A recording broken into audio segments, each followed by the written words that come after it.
രാഹുൽ ഗാന്ധിയുടെ പാർലമെന്റിലെ പ്രകടനം കാണുമ്പോൾ അദ്ദേഹം നമ്മുടെ വി ഡി സതീശനിൽ നിന്ന് ട്യൂഷൻ എടുത്തിരുന്നെങ്കിലെന്ന് ചിലപ്പോൾ തോന്നും. ശക്തമായി കാര്യങ്ങൾ അവതരിപ്പിക്കുന്നതിൽ അദ്ദേഹത്തിന്റെ പ്രകടനം രാഹുൽ ഗാന്ധിക്കും കടമെടുക്കാവുന്നതാണ്. ശരിയാണ്, ലോക്സഭയിലെ എൻ കെ പ്രേമേന്ദ്രന്റെ പ്രകടനം കണ്ടുപഠിച്ചാലും മതി. അതിനു പകരം ഇങ്ങനെ ഓരോ കഥകൾ കൊണ്ടുവരിക, കുറെ കാര്യങ്ങൾ പറയുക, എന്നിട്ട് സ്വയം അപഹാസ്യനായി തീരുക, ഇവരുടെ പാരമ്പര്യം കൊണ്ട് മാത്രം വിമർശനം കേൾക്കാതെ ഇരിക്കുക.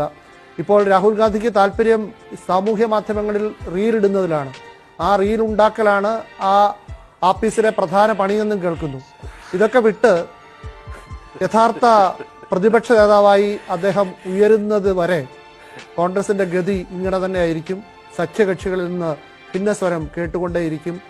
എല്ലാ തെരഞ്ഞെടുപ്പിലും തോറ്റു കഴിയുമ്പോൾ വോട്ടിംഗ് യന്ത്രമെന്നും പിന്നെ അംബാനി അദാനി എന്നൊക്കെ മാത്രം പറഞ്ഞുകൊണ്ട് രാഷ്ട്രീയം മുന്നോട്ട് ചലിപ്പിക്കാൻ കഴിയില്ല, പാർലമെന്റിനുള്ളിലാണെങ്കിലും പുറത്താണെങ്കിലും. हजारों साल पहले एक युवा 6-7 साल का युवा हर रोज सुबह उठ के 4 बजे उठ के बच्चा